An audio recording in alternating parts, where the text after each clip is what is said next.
E sejam todos muito bem-vindos a mais uma edição do programa da Stack, em que voltaremos a falar aqui no quadro de inteligência artificial sobre a lógica nebulosa, o processo de fusificação. A todos os fãs do Reinaldo aqui do canal, ele falou que ele já volta aqui no canal. Esses dias ele está meio ausente, porque como hoje já é dia 21, ou seja, o Natal está chegando, ele teve que ajudar o Papai Noel a colocar os presentes no trenó. Afinal, ele não deixa de ser a rena, mesmo sendo um diabólico ser artificialmente inteligente. Mas é isso aí, passado o trabalho, a correria do Reinaldo, ele vai dar as caras de volta aqui no canal para vocês que sempre pediram, que gostam daquela voz aveludada do Reinaldo. Ele logo estará de volta. Então é isso aí, vamos começar.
E agora eu falarei para vocês como que a gente utiliza a lógica nebulosa, os processos de fusificação, em um exemplo bem clássico para isso da área, que são os testes de QI. Então é isso aí, vamos ver. Em um teste de QI, primeiramente eu modelo o gráfico das funções deste teste, como vocês podem ver aqui nesse exemplo, este gráfico. Todos os de QI abaixo de 80 são classificados como abaixo, insuficiente. Começa então a variar o mediano. QI 100 é completamente mediano, depois deixa de ser mediano e vai passar a ser inteligente, e o QI 120 ele já é considerado inteligente, não artificialmente inteligente, só inteligente mesmo, afinal ele é orgânico. E as demais são todas transições deste modelo. Como eu falei no programa anterior, as funções nebulosas são um grau de pertencimento de um determinado valor no conjunto. Por exemplo, então, a função 115 no conjunto mediano é de 0,25 e o valor de 115 no conjunto inteligente é 0,75. 0,25 para o mediano, 0,75 para o inteligente, esses são os graus de pertencimento desse conjunto. O que significa que o QI 115 é muito mais inteligente do que mediano. É um cruzamento de conjuntos numéricos. E aí você tem um DOM, mas qual DOM de ser inteligente? Não, DOM, D-O-M, é uma sigla mesmo. Degree of Membership, que é o grau de pertencimento do valor. Por exemplo, de 115, então é 25% mediano e 75% inteligente, assim que a gente o classifica ou qualifica. E esse é o processo de fusificação, em que você pega o valor absoluto, no caso 115, e transforma em graus de pertencimentos em cada um dos conjuntos envolvidos. E aí você faz transições suaves. A soma dos DOMs deve ser próximo de 1, afinal 0,75 com 0,25 é 1, ou seja, o conjunto do pertencimento. É importante não colocar mais de dois conjuntos para cada valor de x, porque não faz muito sentido ser mais de um conjunto ao mesmo tempo, porque no caso a pessoa acabaria sendo insuficiente, mediana e inteligente tudo ao mesmo tempo, o que não gera muito sentido.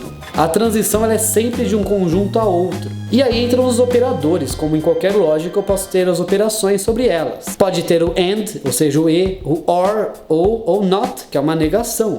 Mediano and intelligent, então ele é mediano e inteligente. E então quando você tem os graus de pertencimento, o AND é o mínimo e o OR é o máximo. E o AND, o E de mediano e inteligente, é então o menor valor, ou seja, 0,25. E o inverso para o OR, ou seja, o OR de mediano e inteligente, então é o maior valor. E aí peguem como lembrança o OR lógico, em que o OR de duas variáveis verdadeiras ele é verdadeiro. Ou seja, o OR de um verdadeiro e um falso é verdadeiro, é o maior de 1 e 0. Enquanto AND é o menor de 1 e 0, ou seja, o AND de 1 e 0 é o 0. E aí o operador OR nebuloso é o máximo do grau de pertencimento de dois conjuntos. O NOT é o menos. Por isso é ideal deixar a soma próxima de 1 para aplicar o NOT. Nesse caso, o NOT inteligente é 1 menos o F do inteligente, 1 menos 0,25, e assim eu vou montando minhas várias regras nebulosas. Regras nebulosas como if A, then B, se A, então B, em que A é chamado de antecedente ou premissa, uma condição, e o B é chamado de consequente ou uma conclusão. E aí temos alguns exemplos, como if perto and tem munição, then atira. Se está perto e tem munição, então você atira. If longe, then não faz nada. Se você está longe, então não faça nada. Aí eu tenho uma variável que mede a distância e uma outra que mede a munição. Na hora da inferência, por exemplo, ele substitui esse perto pelo grau de pertencimento da variável crisp no conjunto perto. Não tem munição, ele pega o grau de pertencimento da variável munição e substitui no conjunto tem munição. Em seguida eu pego o end dos dois, o menor valor, e disparo consequente atira, que receberá o valor de A. Diferentemente da lógica booleana, A vai ter valores entre 0 e 1. Não será só verdadeiro ou falso, será um grau de pertencimento. E o B ele recebe então o mesmo valor de A nesse caso. Afinal, se eu tenho determinado valor na condição, o meu consequente, minha conclusão, terá o mesmo valor. Se o resultado do AND, por exemplo, for 0.3, eu tenho atira em um conjunto nebuloso de 0.3. No caso que eu comentei em aulas anteriores do jogo de corrida, vira muito médio o volante com valor 0.3, 0.2. Ou seja, as regras elas são disparadas com um certo grau, e cada grau faz a intenção da ação se modificar. E após a aplicação de todas as regras, pode-se ter diferentes graus para a conclusão. Não é só true ou false, ele carrega os valores como 0.3 que eu acabei de explicar. E aí temos a inferência nebulosa para cada regra, para cada antecedente calcular o seu grau, calcular então a conclusão. E aí eu tenho que combinar todos esses resultados para determinar o meu conjunto nebuloso, o meu Fuzzy Association Matrix, ou FAM, ou seja, uma matriz de associação nebulosa, não o Matrix do Neo que dispara das balas e tudo mais. E se eu tenho desejado uma saída crisp, eu tenho que fazer a defusificação, ou seja, o processo de defusificar. O inverso. Por exemplo, temos um lançador de granadas e queremos saber quando ele é útil, de forma a escolher usá-lo na hora certa. E aí eu tenho as variáveis, FLVs, as Physical Linguistic Variables. E aí eu tenho meus antecedentes, a distância para o alvo, por exemplo, 200 pixels, e a quantidade de munição, como 8 granadas. E eu tenho a conclusão de utilidade. Pode ser muito útil, mais ou menos útil e pouco útil. O primeiro passo para isso é construir os conjuntos nebulosos. No caso, tem alguns softwares que fazem isso, como o MATLAB. E aí eu sei que uma distância menor que 50 é completamente perto. Começa a transição que deixa de ser perto e começa a ser médio e depois vira longe. Menos de 10 granadas é baixo, acima de 30 é completamente carregado e por aí vai. E aí o de baixo dessa imagem que eu estou deixando aqui é o conjunto nebuloso de utilidade, para fazer a defusificação. Se o resultado for maior de 70% de utilidade é útil, entre 25% e 75% serve, e abaixo de 25% é totalmente inútil. E o próximo passo então são as regras. Afinal, o lançador de granadas ele é mais útil a média distância, visto que perto pode matar, e a longa distância o alvo não vai ser atingido porque ele não vai ter essa força.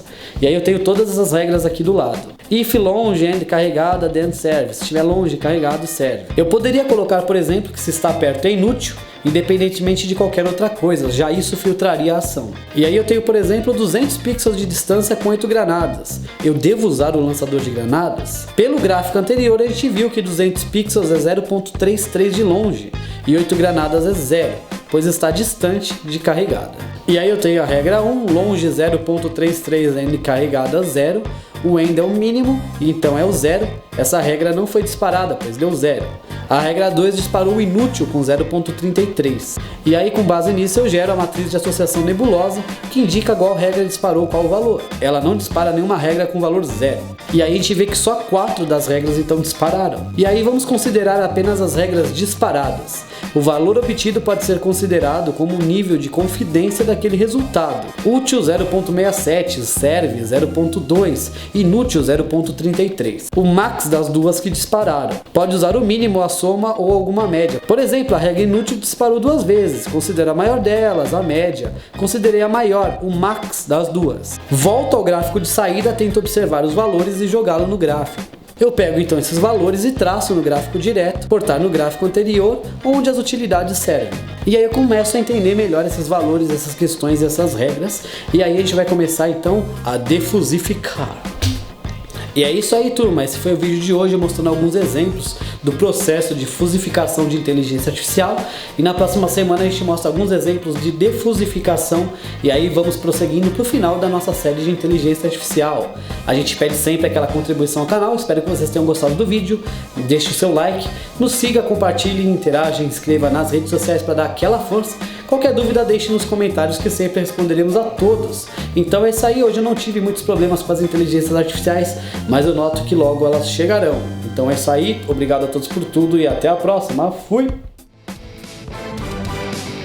E pedimos sempre que deem aquela contribuição ao canal, se inscrevendo, curtindo o vídeo e deixando seu like. Procure na playlist pelos vídeos para você ver os conteúdos com maior organização e nos siga sempre nas redes sociais. Deixe sempre nos comentários suas sugestões e recomendações, porque esse programa é personalizado e faremos um conteúdo com a sua cara.